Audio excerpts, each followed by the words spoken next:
Olá, gente! Hoje eu quero falar com vocês sobre um tema bem importante que a gente já falou aqui de um tema parecido algumas vezes. A gente falou muito já sobre o uso de telas, o abuso de telas na infância e na adolescência. E hoje eu quero falar com vocês sobre o videogame. E aí, gente, quando a gente fala sobre o videogame, é sempre uma questão polêmica, porque o que acontece?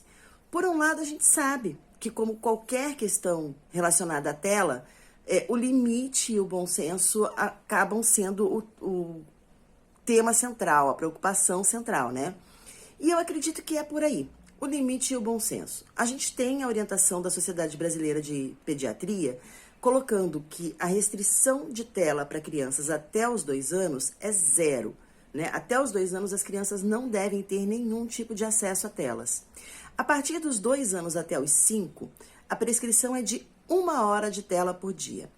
Dos 6 aos 11 anos, no máximo 2 horas. E a partir dos 12 anos, 3 horas no máximo. E aí, quando a gente está falando de videogame, muitas vezes as pessoas acabam confundindo essa questão da tela e colocando a tela do videogame como uma coisa à parte da tela de um filme, de um desenho. E na verdade não, a gente deve trabalhar com a soma de telas, né? Com a soma do que ela gasta, do que a criança, do que a adolescente gasta com videogame mais TV, para poder chegar nesse cálculo. E por que esse máximo de tela é posto? Porque acredita-se que a tela pode atrapalhar o desenvolvimento, que a tela pode atrapalhar a interação social, a interação familiar e por isso atrapalhar o desenvolvimento, pode causar isolamento, pode causar dependência. Tem muita coisa em volta, tem muita coisa em jogo. E aí o que eu quero falar com vocês é sobre a atual conjuntura, né? Hoje em dia a gente vive uma gamificação da sociedade. Tudo envolve jogo, tudo envolve tela e jogo, né? Se você entrar hoje, sites como o site da Shopee, por exemplo, tem lá joguinho. Eu gosto muito de vinho, assina o Wine, tem lá joguinho. E a gente está vendo o movimento do Zuckerberg para fazer a meta acontecer. E o que é a meta, se não uma gamificação da vida elevada à milésima potência? É um The Sims da vida real, né?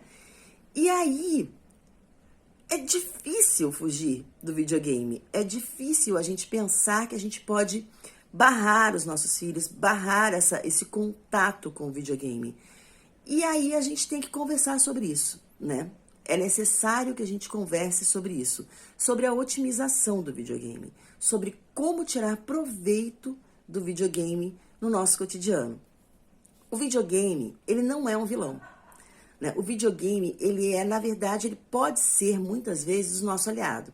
Eu já acompanhei casos de crianças neurotípicas, atípicas, autistas, que têm um desenvolvimento startado, iniciado no videogame. Então, eu conheço crianças que se alfabetizaram a partir da necessidade do videogame e aquilo que eu sempre falo com vocês aqui, de como é necessário que a criança se sinta compelida a aprender a ler e escrever para que a alfabetização aconteça de fato, para que ela seja significativa. E aí, crianças que jogam jogos onde tem coisas escritas acabam aprendendo a ler para poder jogar. Eu já ouvi casos de crianças que aprenderam o segundo idioma por meio de jogos, não poucas, tá? Bastante. E aí entra a grande questão polêmica. Os jogos devem ser evitados? Eu acredito que não. Eu acredito que os jogos devem ser dosados, que a gente deve sempre procurar da mesma maneira que a gente procura por meio das telas, no uso das telas, que a gente procura fazer curadoria, né, saber o que os nossos filhos estão assistindo, da mesma maneira que a gente tem esse procedimento com videogame. O controle do tempo, saber o que os nossos filhos estão jogando e usar isso a nosso favor dentro do limite especificado de uso de tela por dia para a faixa etária dos nossos filhos. Então, jogos para crianças até os 2 anos não tem nada de recomendado, a gente não deve mesmo estimular. Crianças até os 2 anos não devem ter contato com tela. E aí, depois desse período, a gente observando o tempo de exposição, a gente pode sim usar os jogos para várias coisas em favor da criança e do seu desenvolvimento. Vou dar um exemplo aqui, um joguinho, um app que chama Pou. Muita gente já jogou. O Pou, ele tem toda a questão de cuidar, de rotina. O Pou precisa dormir, o Pou precisa brincar, o Pou precisa de carinho, o Pou precisa de comida, o Pou precisa de remédios, vitaminas. Então a gente vai brincando, o Pou fica doente, ele tem que tomar remédio. A gente vai brincando com esse jogo e vai trazendo, por exemplo, conceitos importantes para a criança de conhecimento e permitindo que ela interaja com o jogo. O meu filho gosta muito do Pou e eu trabalho muito a questão de alimentação saudável com ele ali no Pou, porque o Pou tem toda uma gama de comidinhas ali ofertadas e vai de brócolis a jujuba, passando por sorvete, cupcake e cenoura. E aí a gente vai conversando sobre alimentação saudável enquanto ele brinca. E ele brinca com o Pou. Na verdade, ele não chega nem a brincar 1 hora. O Pou é um jogo que tem o limite, porque ele cansa e ele precisa dormir. Então, é um jogo que ele brinca ali 10, 15 minutos. E se sente feliz porque jogou.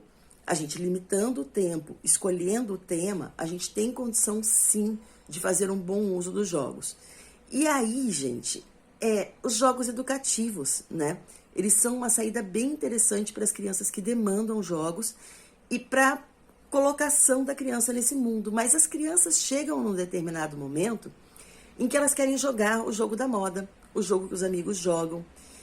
E aí é legal que a gente permita, porque isso faz parte, ao mesmo tempo que a gente escuta as pessoas dizerem que o jogo é um problema porque ele afasta a criança do convívio social, o não jogar quando a criança faz parte de um grupo social de crianças da mesma idade que jogam, pode ser um tiro no pé, pode ser um tiro saindo pela culatra, porque as crianças, elas precisam dessa validação de grupo, elas gostam de pertencer ao grupo, é necessário, né? Essa inserção, ela é necessária. Então, permitir que os nossos filhos joguem os jogos que os amigos joguem, pode ser sim um fator determinante para que ele seja incluído no grupo, para que ele possa interagir, para que ele tenha assunto com aquelas outras crianças. E aí, gente, a gente vai cuidando e fazendo a curadoria, porque isso é muito importante e válido até a página 3. Porque quando esses jogos que o grupo está jogando são jogos que banalizam a violência, né? São jogos de violência, de tiroteio, com cenas de morte, aí eu acho que a tolerância deve ser repensada, porque a banalização da violência nunca é positiva. Com isso eu não quero dizer que só porque jogou um jogo a criança vai ficar violenta, mas a gente tem que prestar muita atenção nesse momento, porque a banalização da violência, essa dessensibilização que o jogo de violência traz, faz com que os nossos filhos, de repente, não se sintam mais chocados diante da violência, e isso não é bom pra gente enquanto sociedade. Então, assim, para fechar, para resumir aqui, para ficar a ideia que eu quero passar para vocês, o jogo pode ser aliado, em muitos momentos ele pode ser o grande aliado, quando a gente está falando de crianças que precisam de comunicação alternativa, que podem fazer uso de telas com programas de comunicação alternativa, o jogo pode ser uma entrada, uma porta de entrada de aceitação desse uso da comunicação alternativa. O jogo pode ser, sim, uma ferramenta para ajudar a desenvolver a linguagem, ele pode ser, sim, uma ferramenta para a gente trabalhar conceitos, e a gente precisa sempre usar o jogo com responsabilidade. Aí, esses limites de uso de tela, eles podem ser flexibilizados em um momento ou em outro, a gente pode abrir exceções, a gente pode fazer dias sem tela, né? Não, é uma tela por dia, isso não quer dizer que tenha que ter tela todo dia. A gente pode fazer dias sem tela, a gente pode restringir o jogo a momentos de fim de semana ou a momentos de lazer. É muito interessante que a gente não lance mão disso o tempo inteiro. E aí, gente, a criança não deve ser exposta à tela antes dos 2 anos. Isso vale muito para os jogos. E aí eu vou dizer para vocês, em alguns momentos o meu filho esteve em contato com tela antes dos 2 anos. Eu colocava aqueles clipes do Palavra Cantada ou clipes do Or Party e ficava passando lá na televisão enquanto Super Simple Songs ficava passando na televisão enquanto a gente brincava. né? Essa tela passiva, para mim, é o grande problema. Se o desenho tá rolando, a música tá rolando com o desenho na televisão e a criança tá sentada no chão com você montando blocos, não tem nada de negativo nesse momento.